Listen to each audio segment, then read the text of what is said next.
মুস্তাফিজের ইস্যুটা নিয়ে একটু বলতে চাই। মুস্তাফিজের এক ইস্যুতে পুরো দেশ তার পাশে এসে দাঁড়িয়েছে, সরকারের সর্বোচ্চ পর্যায়ে থেকে ক্রিকেট বোর্ড। এটা আসলে বিষয়টা এমনভাবে দেখা হচ্ছে যে তার সম্মান মানে আমাদের সম্মান।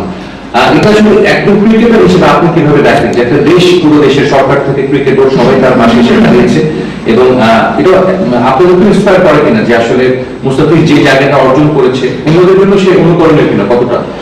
হ্যাঁ, অবশ্যই। আসলে আমরা তো সবাই জানি মুস্তাফিজ আমাদের জন্য বড় একটা অ্যাসেট, এবং ওর সাথে ড্রেসিং শেয়ার করতে পেরে, ন্যাশনাল টিমের একসাথে টিমমেট শেয়ার করতে পেরে আমরা সবাই গর্বিত। তো আমরা লাস্ট ম্যাচে তো আমরা রংপুরের সাথে খেলেছি, খেলা শেষের জন্য আমরা একসাথে ডাইনিংয়ে একসাথে খাচ্ছিলাম। আমি তো ওকে ডাক দিলাম আমার সাথে বসতে। আমরা যতটা চিন্তিত বা হতাশ, ওকে দেখে একদম মনে হলো না। ও আমার মনে হচ্ছে রিল্যাক্স। ও সবসময় যেরকম গান শুনে রিল্যাক্স থাকে, ওরকম মনে হয়েছে। তো চিন্তা করতে রিল্যাক্স আছে, আপনার তো চিন্তা করে লাভ কি, তাহলে আমরা রিল্যাক্স। কি গান শুনছিল? গানটা আমার সোশ্যাল মিডিয়াতে কিছুদিন আগে শুনছিলেন, সেম গানটা সম্ভবত, বাট আমার মনে নাই।